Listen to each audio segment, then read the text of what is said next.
Hey guys, what's going on? It's Saturday, and I'm gonna come in and shoot a few videos for y'all today. Uh, I had to leave early Friday, so I didn't get that camera set up with the guys. I'm gonna probably meet with them Monday. But I'm gonna go ahead and talk y'all through chapter 20. Get that up there today. Maybe talk through 21 in a little while. I kind of looked over it. I think I can. We most all four of us met. I have two sections of this that y'all are in, and there's an A and a B. So I went through that four times, the first part of it. So I'm gonna share my screen here, and I've got it recording. Hopefully everything's working good here. If y'all can see me, I'm gonna take my ugly face down here, and I'm gonna share my screen so we can look at these PowerPoints. We're gonna walk away through it real quick, okay? Hopefully y'all can see the PowerPoints now. All right, and you should be seeing the PowerPoint here. Hopefully, okay, chapter 20. Okay, if I can get it to let me change it. Here we go. So this is broken down, and we went through the viruses, and we didn't actually get to the other part. So let's kind of see if we can get through this. Okay. So remember we talked about viruses, right, and how there's how all living things on Earth seem to be have viruses that can attack it or bind to it. Okay, and I think it's really important to remember, that these are non-living or non-living things, so they're not considered organisms. And so as we start off this class, we're going to go from these disease-causing obligate parasites all the way up to higher animals as we make this first part toward the midterm, this tour of life on Earth. Okay, but if you'll take a look there, you can see that they basically are defined by whether they have DNA or RNA in their genome. So basically, they have a capsule containing RNA and DNA and shell protecting and mechanisms to bind to your cell to inject their DNA and RNA into you. We could not see them without electron microscopes. First theorized and named by Louis Pasteur, right? Who was, we already talked about that, was real famous, one of the famous microbiologists for pasteurization of wine, and then later we use it to do milk, or they were pasteurizing grape juice to make wine. Latin word virus means poison, okay? We talked about all these different STDs, childhood diseases, respiratory diseases. Of course, most famous one is the H1N1 COVID-19 that we're dealing with now, which is in the grouping of that severe acute respiratory syndrome. Okay, and then we have others here, warts, fever blisters, shingles, polio, gastroenteritis, diarrhea, smallpox. Get some of those down there. So we got a whole bunch of viral diseases in humans. Okay, very small, 10 to 40 nanometers in diameter. So that's way smaller, 100 times, 10 to 100 times smaller than a bacterium, and bacteria are 10 to 100 times smaller than our cells. So this is getting on down there. Like I said, they're a single strand of DNA and RNA inside of them, their nuclear core. Some don't have this gas, but that's just a covering of it. So there are some naked ones where the DNA are just hanging out there. They break them down by the type of particles they have, whether they're covered or not, types of capsule. Do they have an envelope? Not, which is not bound all. And the big one is it a DNA or RNA virus? And they can also talk about the different protein enzymes that they have in there. Here is the bacteriophage over here on the right. This is the one that binds the bacteria. This is adenovirus on the left there, very similar to the H1N1 that we're dealing with now with our pandemic. We're all wearing a mask, right? Here's the other one, the tobacco mosaic virus that attacks, obviously, tobacco. Here's the influenza virus. Notice the spikes that we're talking about, that the messenger RNA vaccine that I got yesterday is going to produce those in my cells, so my body then will attack it, right? And make antibodies to attack that, so it's just kind of fascinating. Our book says that they're obligate intracellular parasites, so they cannot reproduce on their own. They can either be active or inactive, inside the cell, and we'll see that in a minute. To grow them in the laboratory is kind of difficult. A lot of times they use chicken eggs and tissue cultures, and so one of the cool things is if you got a flu vaccine, you probably have had a weakened strand of a virus put into you. But the COVID vaccine that we have now from Pfizer and Moderna is messenger RNA that we mentioned in class. Interestingly here, I'm just going to go through this real quick, is there's three hypotheses, and we don't know exactly where they come from. One thought, is proteins and nucleic acids, organic molecules in viruses evolved, and viruses may have arisen from these two basic polymers binding together. They may have derived from pieces of a cell genome, or they could have evolved backwards from a living cell, or the breakdown of a living cell. So we just don't know where they come from, and that's kind of scary. Now, reproductively wise, they're going to have to attach, penetrate your cell, put in their DNA and RNA. If they put in RNA, they use reverse transcriptase to make DNA. The DNA gets put in there. They have to biosynthesize new viruses and then release those. And here is the example of a life cycle with the bacteriophages, right? And we talked about this in one of your short answer questions, I believe. Got them out here too, just in case we had some questions. I had some thoughts about that. They have to attach, there it is, and then penetrate into the cell, and then turn over their DNA, take over it, and turn it into a factory of transcription and translation for baby viruses, and then release them. When a cell is having this going on right now, if you have the flu, your cells are doing that, and you're actually spewing out the virus, you're in this lytic phase.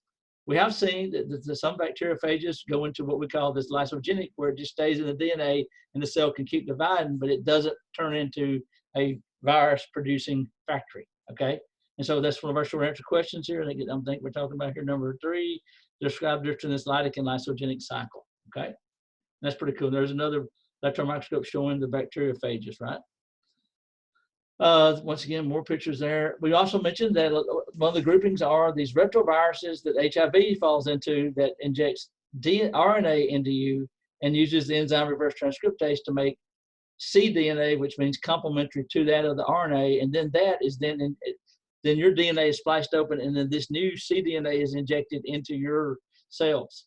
And then it says here HIV may remain latent for years, but usually I think it kicks in, so there's a debate about that. Cool thing here about this is as it does this, I've read that it mutates much quicker than normal viruses do. So this is why we're seeing these viruses evolving in different strands. They mutate.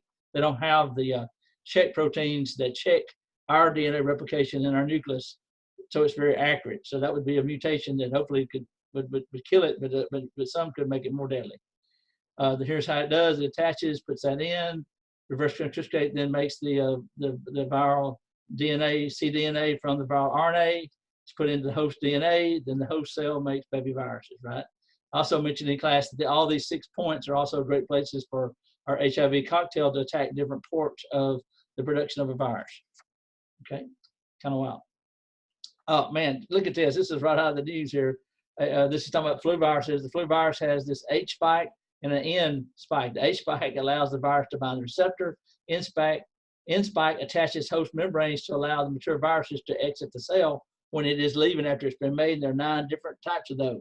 So it is these H spikes that we are actually making with that messenger RNA vaccine that I've talked too much about probably. Look at that. Currently, the H7N9 and H5N1, that's right into what we're talking about or worried about causing a pandemic. Of course, this COVID-19 falls in this group, right? And you can see some of this how it can happen. We're very concerned about these human flu viruses mutating with the bird flu viruses and forming a combined one that could be quite dangerous, and we'd get this from these birds.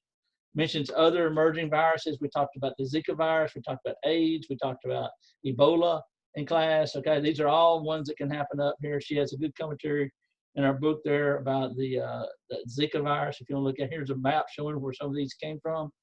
The SARS was in 2003, and it started in Hunan, China, and that is now what, 17, 18 years later, we have this pandemic, right? And so we've been working on this vaccine for 17 years that we're getting now. So it's not like we just come up with it. Other ones here talking about this: herpes, HIV, cancer, viruses. Just talking about viruses are best known for causing infectious disease in plants and animals. Viroids are naked strands of RNA that cause some crop diseases. Pirons are protein molecules that can cause disease once they get in the body, like a virus. I've called it, but it's a protein. And mad cow disease is probably the most famous of that one, and we talked about that in class. Now we switch gears and kind of talk about the huge domain of bacterium, right? Okay, so the prokaryotes include 2 domains, the bacterium and the archaeo, okay, which means before nucleus. Pro means before, karyotype means nucleus. Range in size from 1 to 10 micrometers, okay, or 0.7 to 0.15 micrometers in width there.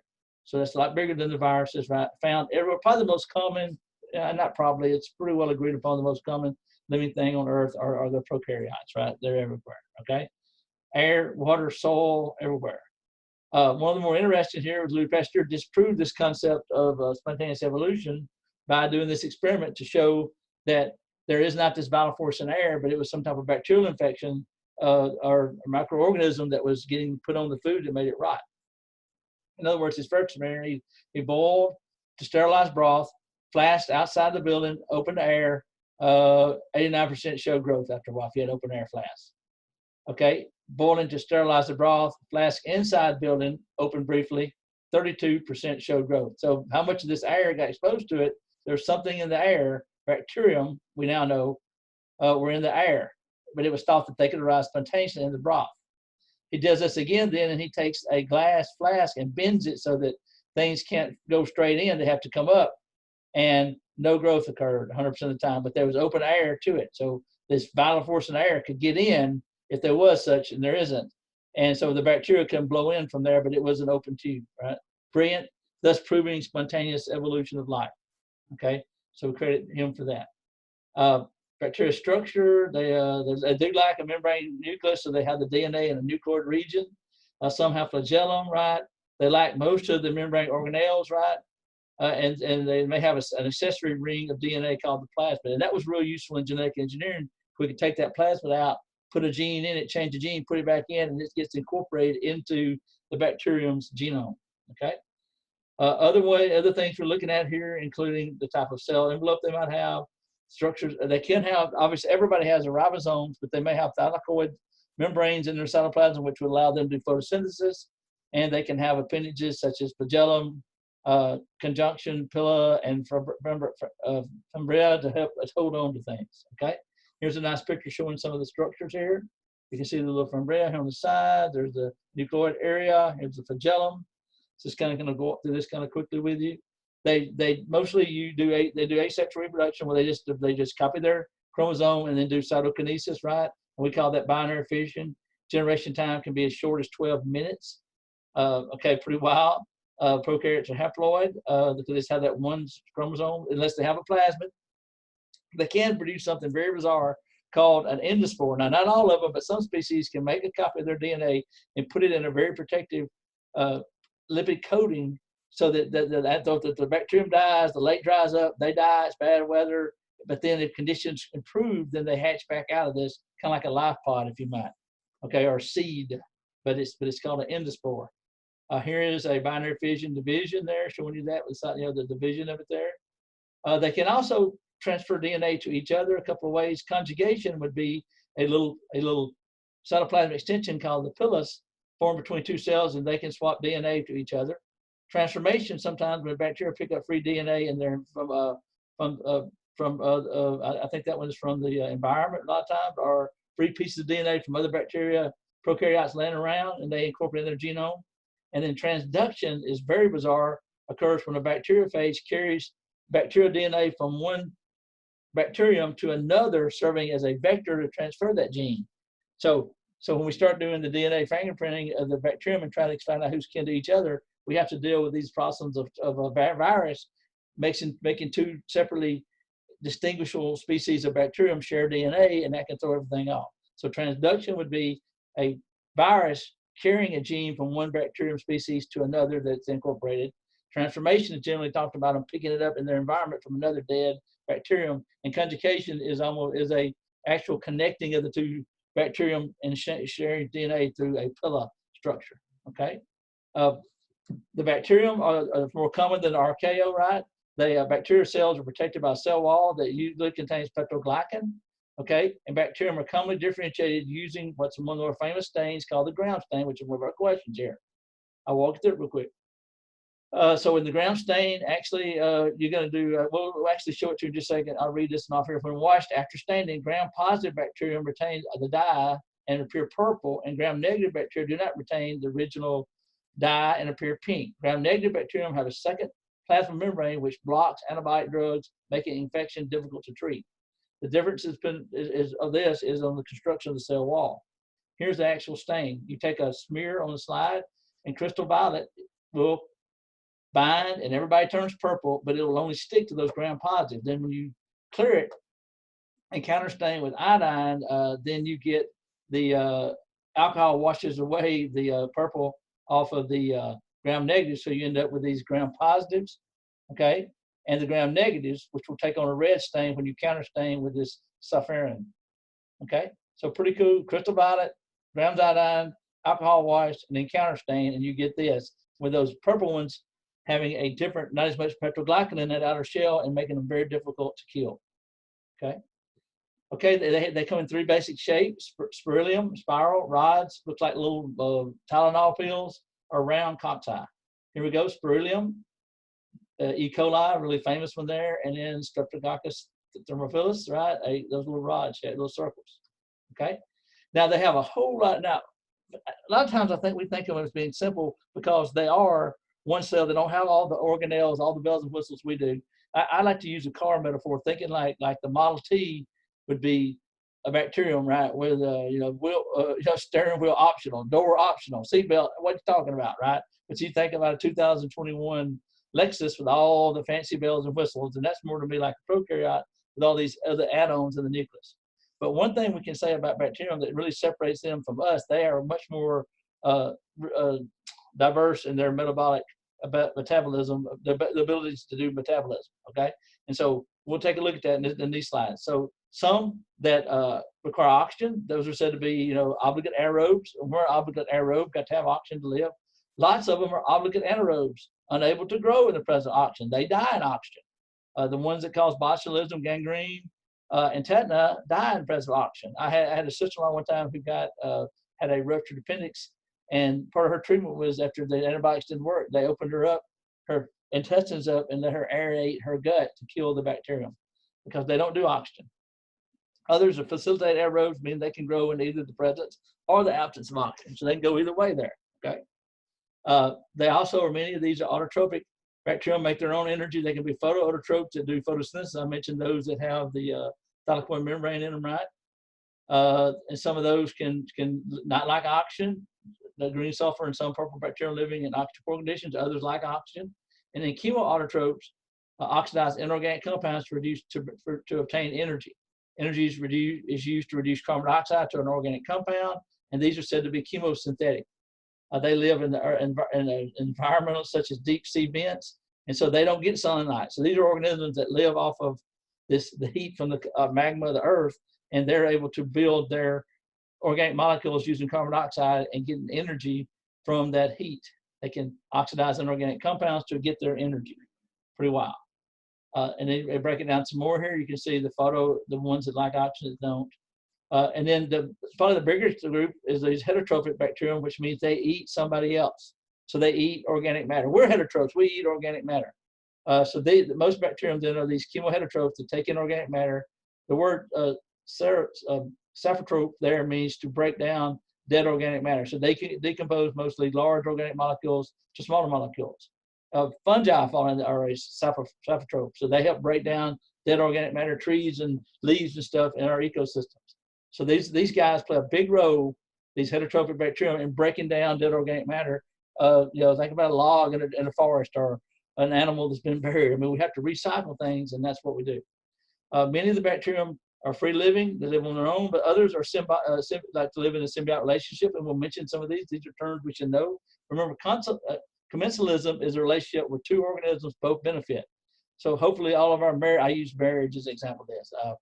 Marriage or dating should be commensalism, where both parties benefit from the friendship, whatever. If you get married, you both pay the bills. It's easier to get by. You have more money there with two incomes, et cetera, et cetera. So commensalism is a weird one. Okay, I got that backwards. That's so mutualism is when they both benefit. Commensalism is when one party benefits and the other isn't hurt. Very weird in nature. Can you think of one like that, where one party gets something, but the other one is not harmed, but don't get anything out of it? My favorite one would be and they're using bacterium here, obligate anaerobes living in your intestine. E. coli use up oxygen, but they're really not hurting you there, right? Okay. So, but I would think a bird's nest in a tree. Ain't hurting a tree. Bird nest got protection from animals on the ground. Mutualism, both parties benefit. And of course, I think we've all dated a parasite. Okay. So parasites benefit at the host's expense. Disease-causing bacterium that cause pathogens. And of course, we talked about those. Many of those can form endospores that can live even after they die and hatch back out again. Here's a symbiotic relationship, not legumes, right? Of a bacteria and a root, right? Endospores. Here's the endospores of Clostridium tetani that can cause tetanus. That's the endospores where they can hatch back out in the bacterium. Here are some diseases of bacterium, right, which we've had huge success on these, right? Syphilis, gonorrhea, chlamydia, antibiotics can clean that up. Respiratory diseases, strep throat, pneumonia, whooping cough, and anthrax, right, used as a bioweapon. Skin diseases, boils, carbuncles, look at that, leprosy, all these, that's in the Bible, talking about leprosy, but skin disorders, bacterial infection, skin diseases, all types of food poisoning, cholera. One of our vaccines we give kids is for cholera, right? So they won't end up, the cholera causes these kids to diarrhea themselves to death, basically. Nervous system, botulism, tetanus, leprosies, meningitis, the plagues from the Bible, systemic diseases, typhoid fever, diphtheria. Another one that we vaccinate for, Lyme disease, and other diseases are bacterial infections. So pretty robust group here.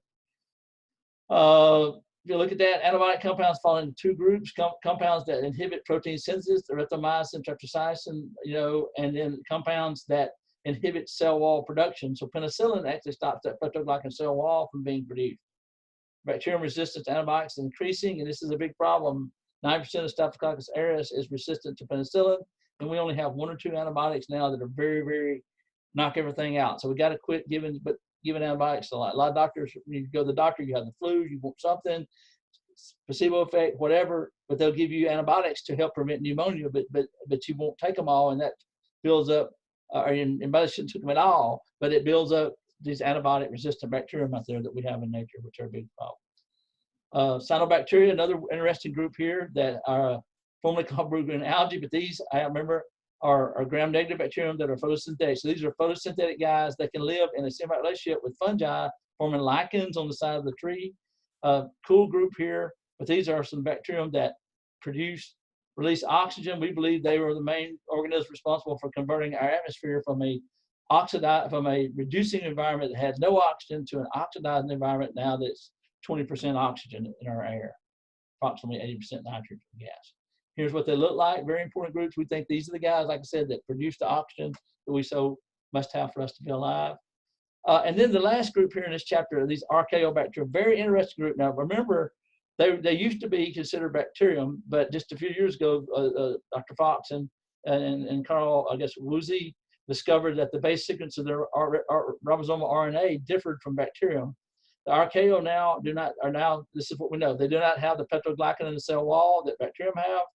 They're biochemically are more like eukaryotes than bacterium, and they're now thought to be more closely related to us eukaryotes than to bacterium, so they're in their own domain now. Okay, now they have 3 big groups of these, and these include the methanogens that produce methane from hydrogen gas and carbon dioxide, and I think it's swamp gas, right? These are also the ones that cause the flatulence, which is when one lets gas out of their intestines, right? I hate to use a bad word, but when one farts, that's a slang name for flatulence. Flatulence is a scientific name. It can be methane, and that is flammable.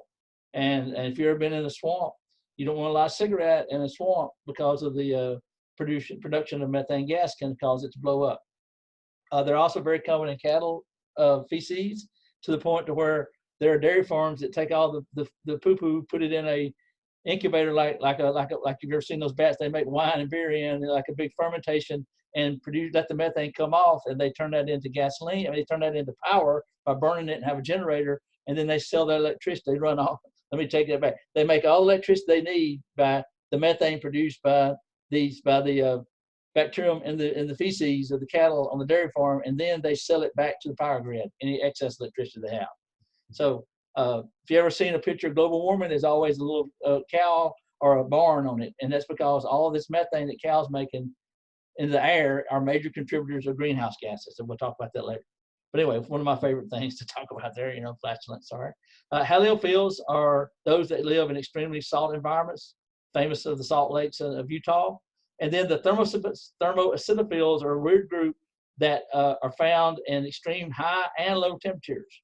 Okay, they can reduce sulfides and survive best at temperatures above 80 degrees centigrade.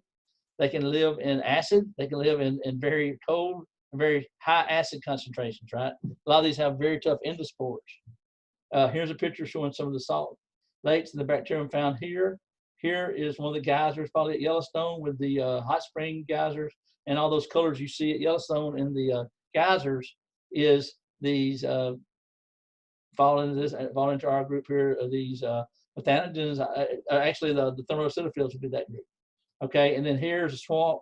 And if you've ever been there, you can see that swamp gas coming out. You see things bubbling up, and that's methane coming out, which is an energy source for us.